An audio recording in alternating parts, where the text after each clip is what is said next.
joined us. I want to say, first of all, as you can see, this session is being recorded and it will be made available on the UCI Center for Medical Humanities website in the near future. My name is Johanna Shapiro. I'm a member of the Center for Medical Humanities Executive Committee. I'm also a professor emerita in the Department of Family Medicine. I'm just delighted to welcome everybody here to our 5th Works in Progress presentation this year. I also want to thank the center staff for their excellent work in making today's and all of our wonderful events possible. And that includes Sam Carter, Joanne Jamora, and Amanda Swain, who in her spare time is apparently a great cake baker. The Works in Progress series provides faculty and residents from around campus with the opportunity to showcase their research projects that engage with the intersection of medicine, arts, and the humanities. Now, before I introduce you to our great speaker today, Ashley Hope, I do want to announce our next event. That is Writing Palliative Care in the Pandemic, a reading and conversation with Dr. Sunita Puri, which will be next week, May 6th from 5 to 6:30. It's virtual, and you can register by going to the website that we are, even as I speak, putting into the chat. So please consider coming. I think it's going to be amazing. Just to give you a foretaste, Dr. Puri is a professor and palliative medicine physician at USC, and she will be discussing her experiences watching patients die alone during the COVID-19 pandemic and what it is like to try to console their grieving families, as well as deal with her own sense of sorrow and loss. She will be reading from her book, That Good Night, Life and Medicine in the 11th Hour, which draws on both Eastern and Western philosophies in approaching end of life. Now turning to today's presentation, as I said, Ashley Hope will be presenting the Reflections Project, Long Day's Journey into Night, based on Eugene O'Neill's classic play of addiction, despair, and depending on how you interpret it, possibly redemption. Ashley is completing her 2nd year as a medical student at UCI. And she's actually just completed a very onerous national exam. So we're very lucky to have her with us today. Somehow, despite the demands of medical school, Ashley has managed to be active in the Medical Humanities program in the School of Medicine. She is co-editor of the journal Plexus, which showcases original art and writing by medical students, staff, faculty, and patients. She has also led 2 arts-based projects, a medical student arts exhibit on the theme of safe spaces, and the Mural Project, which collaborated with El Centro Cultural to create a public mural addressing gentrification and celebrating community strengths. Last summer, she was awarded funding from the Center for Medical Humanities to implement the project she is about to present, which exemplifies the creative union of arts and medicine. I will let her tell you all about it. Ashley? Hi, Dr. Shapiro, thank you so much for that kind introduction. And thank you so much to everyone from the Center for Medical Humanities for sponsoring this project.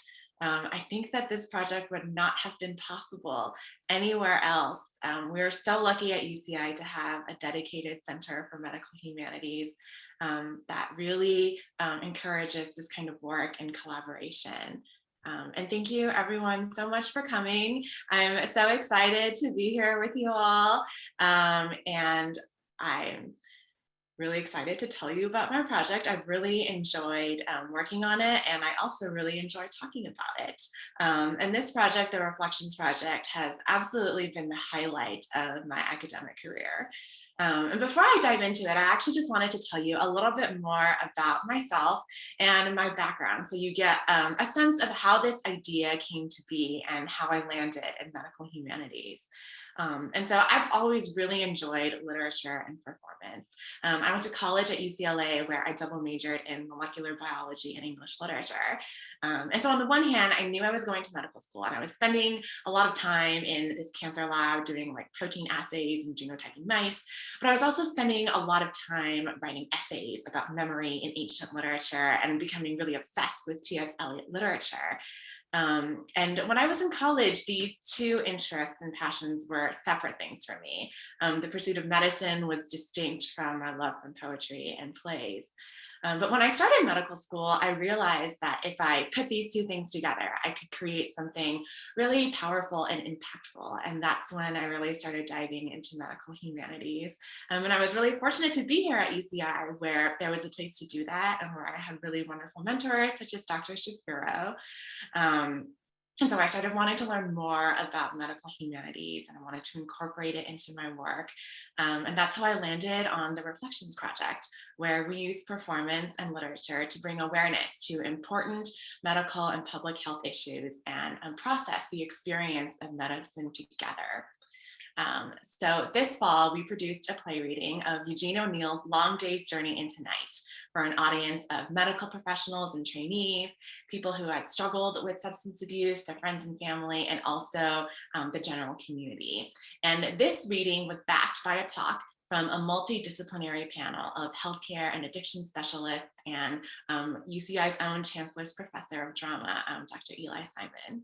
And before I get into what the audience had to say about this event, which we surveyed for our project, I want to tell you a little bit more about why we chose to focus on addiction and the opioid crisis, and also tell you a little bit of the behind the scenes work on launching this event. So to start, I've got a little bit of history for you, which if you actually read my like 2-paragraph description, you know, but don't spoil it. So we're going to take a trip down memory lane some 8,000 years ago, where the Sumerians of Lower Mesopotamia are the first on archaeologic record to cultivate the opium poppy. And they called them joy plants, and they were widely popular. Emperors and noblemen from all over the continent are demanding opium. It's this hot commodity that goes up and down the Silk Road. Around the Mediterranean, it starts the opium wars of the 1800s. And throughout history, opium takes different forms. It's this ancient wonder drug called laudanum, and then it's our classic morphine. And now we have synthetic opioids like fentanyl that are 50 times stronger than morphine. And all of this snowballs us into the opioid crisis, which was declared a public health emergency in 2017. And it still is. In 2019, over 153 million prescriptions for opioids were dispensed, resulting in a record number of opioid-related deaths. So opium and humanity share this 8,000-year history of desire and suffering, which we still have not figured out how to break. And so why is opioid use disorder so difficult to treat? There are a lot of different answers to this, and I'm an expert in none of them, but I do want to touch on the fact that addiction is multifactorial and involves, this complex neurobiology of addiction circuits within your own brain, the equally complex neurobiology of pain, the lack of definitive treatments available for opioid use disorder, and the varying strength of social infrastructure for support groups, programs, and access to care. I did mention that there is no definitive treatment for addiction. The current gold standard is called medication-assisted treatment, which combines medications with behavioral and social services like cognitive behavioral therapy and family therapy. And it's actually relatively new. It came out about 40 years ago. And it's unique in that it addresses the psychological burden of addiction. And it's this aspect of opioid use disorder that I'm most interested in, and that I actually think is one of the hardest parts of treating addiction. So the question that I'm so interested in is, how do we process the shame and guilt and loneliness of fighting an uphill battle that patients, their friends and family, and their healthcare teams grapple with every day? And here we turn to Eugene O'Neill's 1957 Pulitzer Prize winning play, Long Day's Journey into Night, which depicts a family breaking down as they struggle with the fallout of morphine addiction. And the idea is that we take this experience that patients and their families feel they can't even begin to explain, that is too embarrassing or personal to talk about, that makes them feel lonely and unable to be understood. And we stage it so that we can begin to have a conversation about addiction. And for a patient, we're hoping that this might be the inspiration to begin or resume treatment. For a family member or a friend, we hope that this gives them the understanding to participate in supportive efforts. For a healthcare professional, this might give them the perspective needed to engage the patient and their family. And for a general audience member, we hope this means giving them a better understanding of what addiction is and is not, and the relevance and imminence of the opioid crisis. And so I mentioned that we surveyed the audience after this event, and we asked them how they felt about this event on several levels.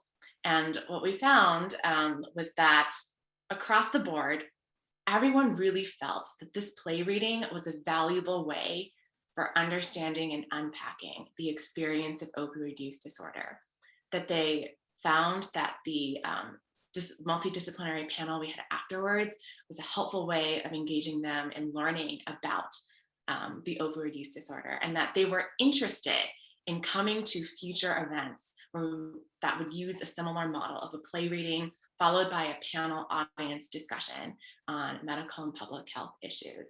And more specifically, we also polled those people who had personally experienced opioid use addiction, and they expressed greater interest in pursuing treatment.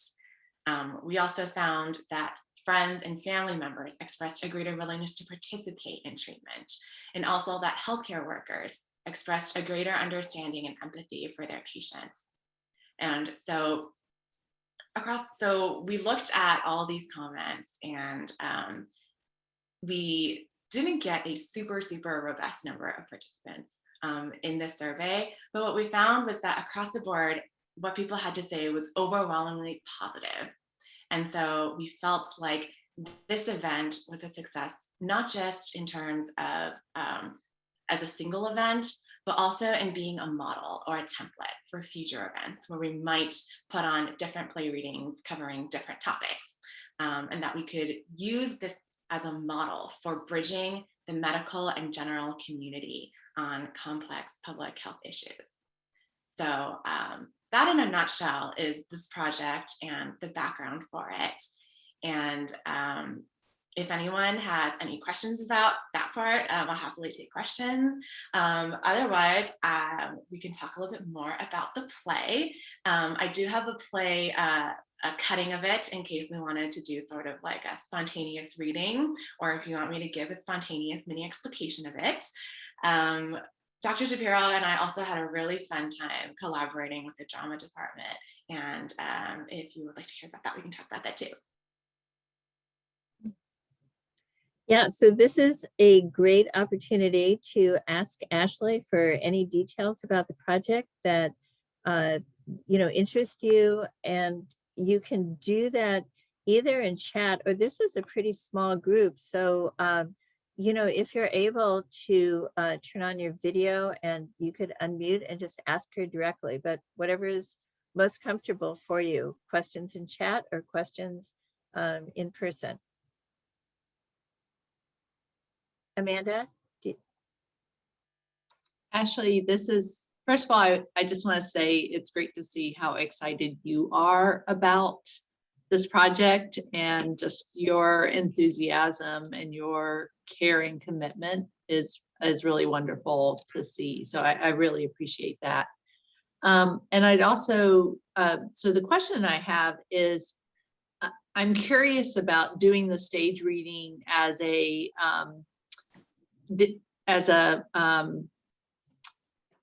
I guess kind of a combined audience where you have families and people with addiction and healthcare providers all together and having that experience, and what kind of conversation you might have in that setting.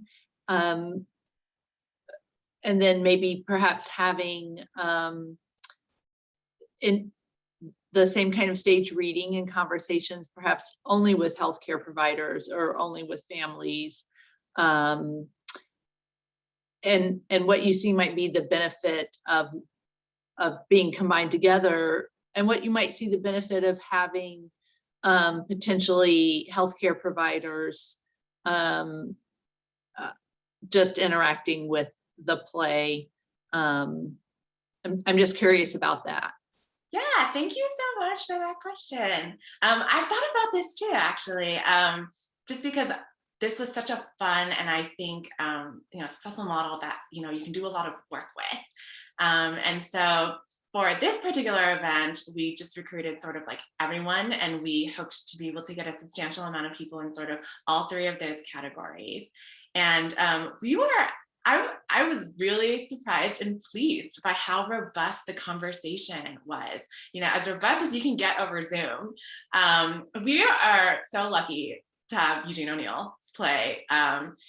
This play, I think, it's considered one of the most amazing American plays. And I think one of the reasons is because it sort of touches everyone across different levels.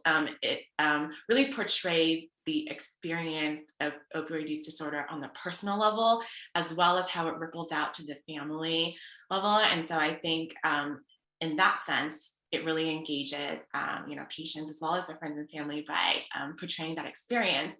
And it also does touch on the sort of medical aspect of addiction. There is a character who is a physician that is brought in. And so I think that sort of sub line to the story also brings in sort of a medical component for healthcare professionals to think about. And so I think one of the things that was great about this play is that it had a little bit of something for everyone in the audience. And so when it came to the discussion, everyone had a lot to say. And because everything had come from the play, I think we were all able to sort of follow along in the conversation. We did have a panel of 4 physicians and a researcher and our drama professor. And they did a really awesome job in sort of bringing everything to a good level for everyone to understand, explaining some of the trends in medicine and their experiences so that everyone could have context. And so I think I was really pleased with the sort of interaction. I didn't quite know what would come around. I think that if we were to have this setup and model for just healthcare professionals, then the conversation probably would have centered more on how do we treat addiction? How should healthcare providers sort of address any preconceived notions that they have when treating patients, and probably a lot of sharing and processing of what people have seen and experienced. Whereas when we had a general and mixed audience, we kind of went back and forth between topics and maybe didn't get a chance to go as deeply into the experiences that would have been relevant for each. But I do think, in a world where I could get people in medicine more interested in drama and performance, that I think this would be a really great sort of workshop to do with medical students or just at the hospital. I think that a lot of people have a lot of really relevant comments and experiences, and that this is something that we could all learn more about and unpack together, even if just from the perspective of medical professionals.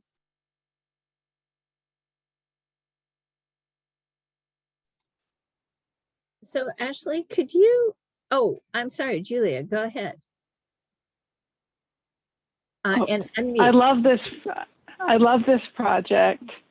And I was wondering whether you would be interested in doing something similar with King Lear and geriatric care with the New Swan Shakespeare Center, which would also allow us to get Eli Simon involved again. I would love to. I actually, when I was in college, wrote a paper on a specific performance of King Lear. I saw this at A Noise Within in Pasadena. They did this beautiful, beautiful production. I've seen that performance too. It's a wonderful production. It was wonderful, yes. And I wrote about actually how that depiction of dementia and that specific decision that they made in the casting, like redefined like pretty much the trajectory of that play and like brought Shakespeare closer to like the roots of tragedy. I would love to. Let's do it. And if I We'd could just love to throw partner something- with you. If I could just throw something into the mix, that for a couple of years before the pandemic struck, the School of Medicine and the drama department had worked out a program where, through the Shakespeare Festival, through New Swan, we actually bought tickets for the incoming first year class of medical students, and they all attended different performances. I think one was Midsummer Night's Dream, and the other was Two Gentlemen of Verona. I was there for Two Gentlemen of Verona. Yeah, okay. So, so there's precedent for really in a significant way involving medical students and getting them to engage. So I think that's a great idea. Yeah, I'd be so excited. In fact, when I was creating this, I kept thinking, I want to do this again. It was so much fun. And it just like, this was a project that just got me excited to work on it. I had so much fun casting and running rehearsals with the team. Dr. Simon runs an amazing program with some really, really talented actors. Yeah. So, and I see that Amanda is also endorsing this idea as a great collaborative opportunity. Ashley, I wanted to ask you if you could perhaps speculate on why you think there's a difference between just, getting a bunch of professionals together, sitting around talking about addiction and, what needs to be done, and having them view a theatrical performance. What do you think that brings out that maybe is harder to do with a more direct or academic approach? Yeah, I think what I've experienced, as a second, almost third year medical student, is I find that in medical training, a lot of times when we conceptualize and learn about and like approach these different diseases or behavioral use disorders, is we think of it as this like thing that is outside of ourselves. And we, in order to sort of treat it, have to think of ourselves as being a little bit detached from it, a little bit farther away from it, and we have to depersonalize it in order to approach it and to treat it and to sort of like break it apart and figure out what's going on. And I think that something like opioid use disorder and addiction that is so heavily personal needs to be addressed and sort of taken into account in that way. And when you put on a play reading, especially something like Long Day's Journey to Night, which is so deeply dark and personal and penetrating, it really forces you to look at that intensely like human side of this this condition that you've been studying sort of abstractly or separately. And I really think it's putting a face to it. It's having these like really beautiful lines. It's being able to see everything that is wrapped up in it that you don't think about when you're sort of looking at a medical chart or following sort of like written guidelines. And I think that is super important in terms of, in conceptualizing everything that makes this difficult to treat, that makes it important to people. Yeah. It's a great question. Thank you. Other questions from the group here? Anything you're curious about? I have another question. I don't mean to dominate, but because I was involved in this. So I would like you to speculate a little bit. I know that not only did you recruit the drama students who were all outstanding, but you also kind of served as director, and yet the students brought a lot of expertise to these roles, a lot of previous experience. And so wonder if you could just cogitate a little bit about similarities and differences between the physician's role toward patients and the director's role toward actors. Oh, this is fun. I hadn't considered it before, but now that you mention it, I'm seeing some parallels. So much of what we're learning in sort of the clinical side of our medical education is sort of how do you work in a team and how do you learn to gradually assume the role of a leader in terms of bringing the team together, while also, and part of that is seeing like what does everyone bring to the table and how do we put everything together. And in directing this play reading, which was so fun, it was really amazing for me because I had these super talented actors who I was kind of surprised at one point that, you know, they like trusted me so much when I am not a professional director. What's amazing is they all came in and they had a distinct sort of like openness to seeing, you know, like how does everyone feel about like what we are trying to portray, the message that we're trying to tell and what our goal is. And it was like a really ideal team dynamic where I think we were all really focused on like this shared goal where we all worked really well off of each other's strengths and respected and really wanted to hear what each other had to say. And I know that teams don't always work that way. In my professional experience, it was not always that wonderful. And I'm sure that in medicine, it doesn't always quite start off that way either. But I think that the goal as a physician and also as the director or something is always that you want the team to come together for everyone to be the best that they can be and to bring something like wonderful to the people that you're interfacing with. So that's something interesting that I hadn't thought about. Thank you. That's a really intriguing answer. I just think that there's a lot that the two disciplines of medicine and theater can learn from each other. And yeah, so I think so too. One of the things that I had seen as sort of a parallel between medicine and drama when I was sort of starting is the idea that in medicine, before you meet the patient, you actually just sort of meet them on paper, right? You get either like a medical chart that's been pre-filled out by, I don't know, whoever referred this patient to you, or you just like a piece of paper that the patient like hand filled out. And you have to try and like, before you even see the patient, like you try and figure out what's going on, like who they are and what they've come to you for. And I see a similarity actually in the way that you would approach a piece of drama, where you open this playbook and you have a description of the character, you have some lines and you have to build this person in your mind and like all of the complexity and like all of their humanity. And I really feel like this is a skill that like all physicians should sort of learn to pick up from our colleagues in drama. Well, I think what's so interesting if you compare, a play and patients is that when you read a play, right, you have an idea of what it's about and you have an idea of what it would sound like and what it means. And you have all of these preformed ideas.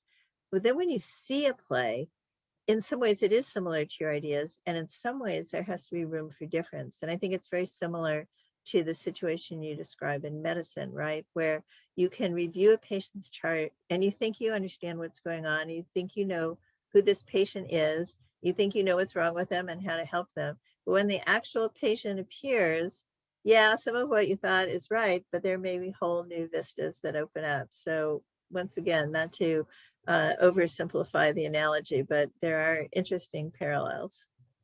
Yeah, you know what I found really fun when I was working with the actors is their process of building the character. And I always love hearing how actors sort of approach their character. And something I've noticed is that they always pull more than just what the text gave them. And so like our team talked a lot about like, things that might have happened before or after the events of the play. And so the idea being that like you have what you can see, but you have to build more. There's like a narrative that like you haven't seen like all the pieces of. And I think that's really important in medicine too. You have a max 20-minute office visit, but there's a lot more to this patient, even to just their medical story that you don't necessarily see, but you have to be able to imagine, you have to be able to understand and still piece together so that like the moment that you're in right now is as good as you can possibly make it. Yeah, that's such an excellent point. I really agree with you. So let's hear, you can see how enthusiastic Ashley is and how immersed she is in this kind of integration of medicine and theater. And I know she would love to interact with everyone who's here. So, don't hold back. Please ask her a question or make a comment about the process. Yeah, in the meantime, I just want to make a plug for like virtual drama. I was so bummed when the pandemic hit and I couldn't do this in person, because I really thought that this play was something that had to be experienced in person. I was like, how does like a Zoom reading work? And in the end, I actually was so blown away by what the actors are able to put together in this virtual play reading. And I actually felt like the Zoom play reading brought out more than you could in a table reading, because you really felt like you were there with the actors. When you are at like a traditional table reading, everyone sort of like sits at one table, like side by side with their scripts, and you can see that they have the script in their hand. And even if you do like a staged reading, you can see the scripts and you know that it's a little bit pulled back, or stripped back. But when we did the Zoom reading, I was just really blown away by how much you felt like you were there in the middle of this like real family's drama. So yeah, huge plug for virtual theater in, like whatever way you can get to it. I know that like all the different local and also bigger theaters have like really wonderful virtual offerings right now. And even though it seems kind of weird and maybe not quite what you had imagined when you normally like buy a ticket to a play, I think it's worth experiencing, and you might be really surprised by what you see and how it exceeds your expectations. Yeah, K2, yes. Yes, hello. Thank you, Johanna, for hosting, and Ashley for your wonderful ideas. I think this is just an amazing project. I also wanted to really support, the collaboration with drama. I'm a faculty in drama. And also to perhaps think about more modern plays, even contemporary plays that take up some social issues that are just around us, I mean, not to say that Shakespeare, of course, speaks to us in all ways, even today. But, I'm thinking there was a play that the drama department did some years back. I can't quite think of the title, but it dealt with, I think it was called the Radium Women or something like that, where, women used to actually lick the radium before they knew how dangerous it was to put on the faces of the watches. And that led to a lot of disease and then law cases, and many of them died. And, so, I mean, clearly it was a big medical issue that was kept hidden from the public. And the playwright then decided to kind of bring it out. So, something like that. Or even, I've written on this South African choreographer, Jay Pather, and he has one amazing work called Body of Evidence. It's like the body itself. It's on my reading list. Yeah, the title itself is really evocative, to think of the body being in front of a law court, a body being cured or kind of investigated on a medical surgical table, and then connected that to the social situation of racism and all of that in South Africa. So even in the US in our current moment, I'm sure that there are artists who are working on some of the more burning issues today. And, it'd be fun to investigate that and, kind of do more with your project. So thank you very much. Oh, thank you so much for your support and for all those great ideas. I feel like there's so much that we could explore with this model, so many wonderful pieces of literature and important things that like we had to discuss and to like get to the bottom of. And I would love to continue doing iterations of this, pulling from combinations of classic, but also contemporary pieces, especially I think, in this last year and a half, a lot of things have come to light that we as a society really need to tackle and address. And I think that drama and performance are really good conversation openers and also good ways for us to experience things that we've never understood or experienced before. And I just wanted to point out that recently there was a UCI undergraduate playwright who tackled the issue of maternal health and maternal and fetal demise in the African American community. And through a collaboration of the medical school and campus, again, there was a virtual performance of her play. So I think, as you say, Ashley and K2 both, there are numerous opportunities to engage this work, both from the past and from contemporary sources. Yeah. Well, I just wanted to add a little note that, much as, of course, we appreciate the fact that we can gather on Zoom and, do all this work virtually, I think it's still, we need that energy of the actor and to be face to face in person, once we're all safe to be able to do that. I think that just has a different kind of magic, in terms of how you can transform people's minds and really reach them for whatever you're presenting. So let's hope that time comes soon too. Yes, absolutely. And speaking of that, like live magic, one of the things that inspired this project for me is that when I was an undergraduate at UCLA, I went to this event called the Theater of War, where it was this like professional like acting troupe actually that like came and they did readings of ancient Greek tragedies and like just scenes from it. And they had specifically recruited an audience of veterans who had experienced PTSD. And we were lucky. There was just a lot of like willingness among the audience to talk. And so after each scene, there was sort of an explication of the scene, but there was also like a really robust conversation amongst just the audience members talking about how their experiences resonated with the play and like how the play helps them process and think about and verbalize feelings that they hadn't previously like visited or like found words to express. And I remember being in the room being so inspired. And like you said, there's a certain magic and energy of being there live with other people and seeing all of this happen in real time. Yes, I agree. It's inspiring. And as soon as we're able to, I would love to do something like that. So, and I just wanted to point out here that Dr. Jim Lee threw into the chat the suggestion of Julia Cho's Office Hours, a play about the intersection of race, mental illness, and violence. And he comments, and Ashley, you might want to comment back in person. I wonder what would happen if, say, medical students did staged readings of Margaret Edson's Wit. There's something about embodying, verbalizing roles that might be cathartic for medical students to imagine clinical encounters. I think that's a wonderful idea. I would love for us to do something like that.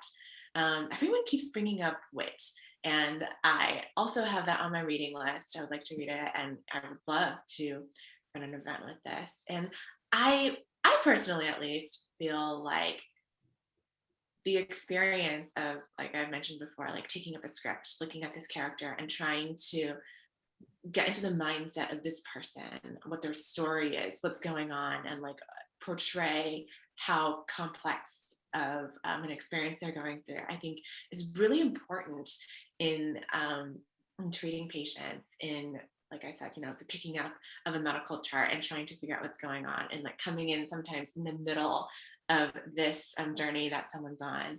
And I think that it would be a really eye-opening experience for medical students if we did something like this, but also if they took it seriously. Sometimes I find that in medical school, people are so focused on getting through the next test, getting through, step one, that when you approach something like this, you have to genuinely be open-minded and like understand that like this is something that you can really learn from and that has value. And I find that sometimes students do actually engage and get out of it what we hope that they do. And tragically, sometimes people are not even sort of open to this, and I'm not really sure what it takes to help students sort of relax enough to like approach something that is not necessarily like on step one, but that is still really, really valuable. Maybe with the transition sort of to the first and second years being just Pascal and step one not meaning so much, that there can be more focus in the curriculum on these sort of intangible but really important skills and experiences. And something like this, I think, would be a really great addition to the curriculum. I would love to be part in sort of making this happen. Yeah. Just to comment further, Ashley, I'm sure you remember when you first undertook this project, you did consider having medical students play the roles. And, you know, in terms of the quality of the play, not to diss any of our wonderful medical students, but I think the quality of the performance was probably much better that we turned in the end to actual drama students. That being said, Jim, we, as part of an elective that Ashley took, we didn't do it in the year she participated, but we do have something called patient stories, doctor stories in the medical school. It's an elective, so it's a self-selected group of students, but we have read kind of a table reading, as Ashley says, not the entire wit play, but excerpts from it. And again, I think you make a really astute point, Ashley, that a lot of medical training is pushing away from the patient in the misguided idea that doctors need distance in order to function. I'm not sure exactly where that came from, but I think there's a lot to critique in that idea. Nevertheless, I do agree that medical students have a tendency to push away from all affective material. And so it does require that kind of commitment, Ashley, what you referred to as building the character, really being willing to enter into the role and embody it. When that happens, there's no question it's a very, very powerful and moving experience. And I agree,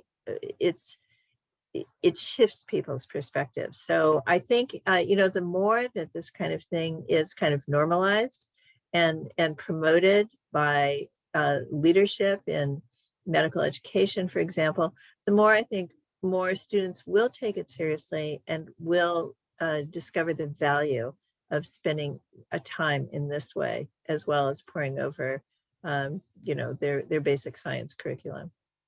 Yes, although I think I should say too that UCI did a really awesome job of incorporating medical humanities, of trying to give us as holistic as possible of a preclinical education. There are so few schools that, you know, have opportunities like patient doctor stories, that, you know, are fortunate enough to have connections with the drama department so that we can go see performances of Shakespeare. And so I think it's a continual work in progress for medical education in general and as a whole, but I do think UCI deserves some credit for doing really well relatively, and given how these things can sometimes take a while to change. Wonderful. And just to keep up to date here, Dr. Lupton contributed the comment that Illuminations, which she directs, just co-sponsored the Suppliants Project with Theater of War, Ashley. I did not It know was that. virtual and it was amazing, she comments. So that's really cool.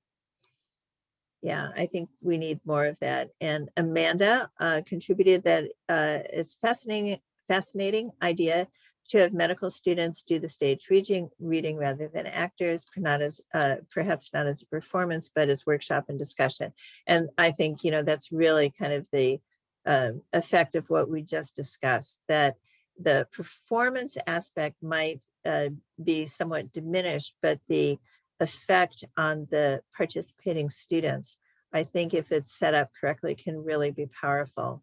So, you know, they're kind of two different related, but not identical experiences. Yes, I agree. It's about sort of the process and the reflection that matters. So we're nearing the end of our time. I'm wondering if anybody out there has further comments or questions or observations or ideas and suggestions, because we've heard many, many exciting things this afternoon. This is your Oh, chance. I see a comment from Julia that you run a lot of community play reading groups with older adults focusing on Shakespeare with very successful engagements.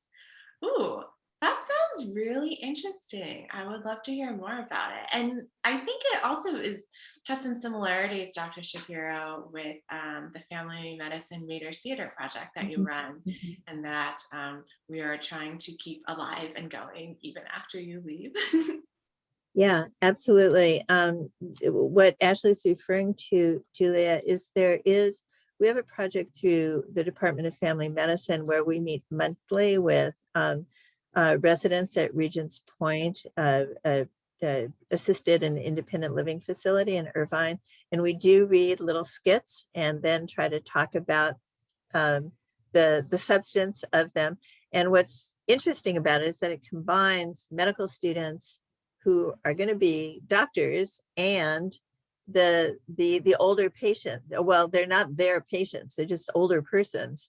So I think there's a lot of potential in bringing medical students into the community more than we do. And they do have a lot of opportunities in many different ways, not just through arts and humanities. Yeah. Oh, Dr. Lee, I love and really appreciate this question. If I could develop a program that brings medicine and theater together, what would I like to see and what's the dream? I've thought about this because one of my dreams is to have a career like Dr. Shapiro's, where I can be a director of medical humanities at a medical school, hopefully one that does as much, if not more, involvement of medical humanities than we have now. And so I think what would be really cool is if we had a program where we could collaborate with like a school of drama, and this would be in parts. Okay, so part one would be that we have sort of workshops with medical students and medical professionals where a play reading is done, or a performance by professional actors, followed on a topic that is relevant to medicine, followed by discussion and workshopping of, what discussion among sort of the medical professionals on how this is relevant to their medical practice and career. And then I think part two would be for the medical professionals or students to learn from the actors on sort of the process of like conceptualizing a character and like reading a script and like pulling out like a story and a narrative and like what the imaginative process is of creating a character. And then to have the medical professionals or students put on a performance of that similar play, except this time, instead of being the audience being medical professionals, but to have this actually be produced for a general audience. And then for that performance to be followed by sort of a panel discussion on this issue. And I think that when you have this sort of model, you are like really literally bridging the medical community and the general community. I like to think that in terms of the disconnect between the medical and professional community, that's sort of a matter of like accessibility, of like having the FaceTime and like knowing that there are medical professionals who like want to have these conversations with you.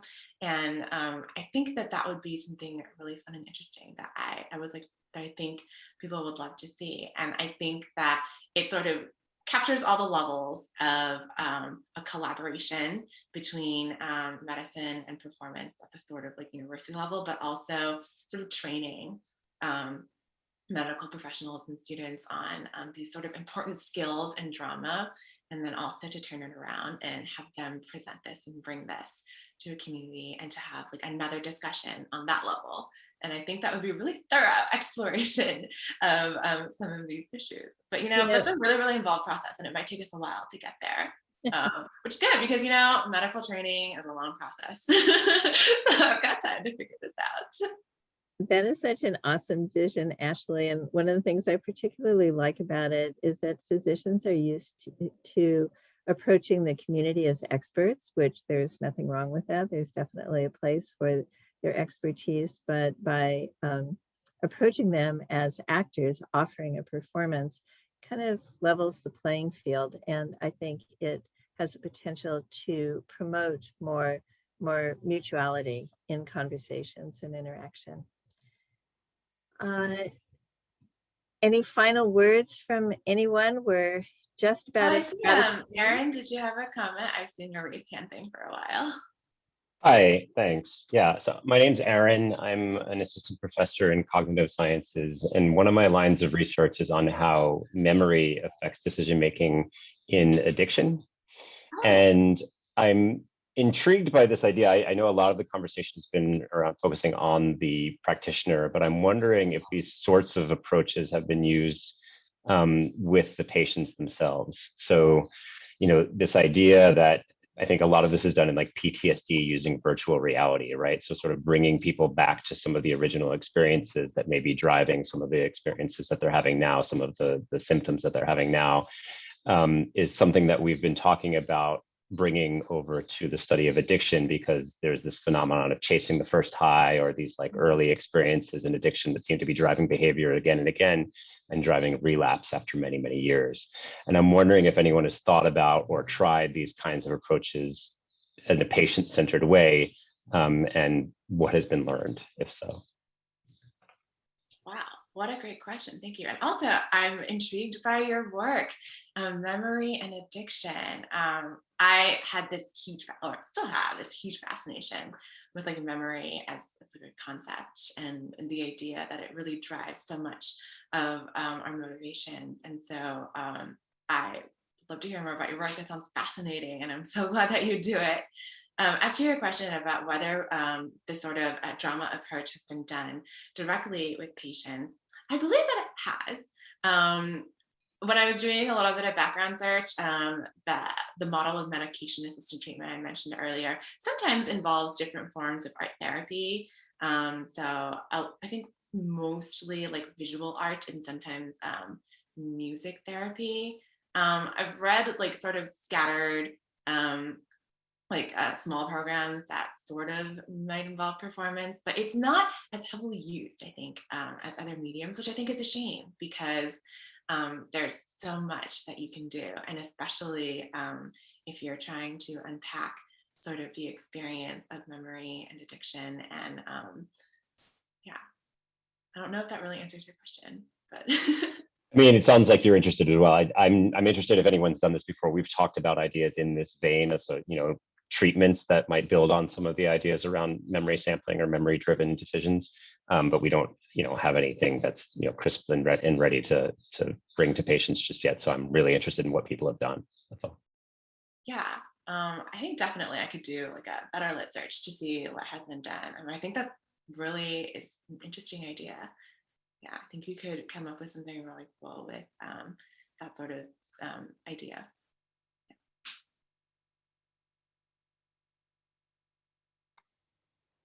All right.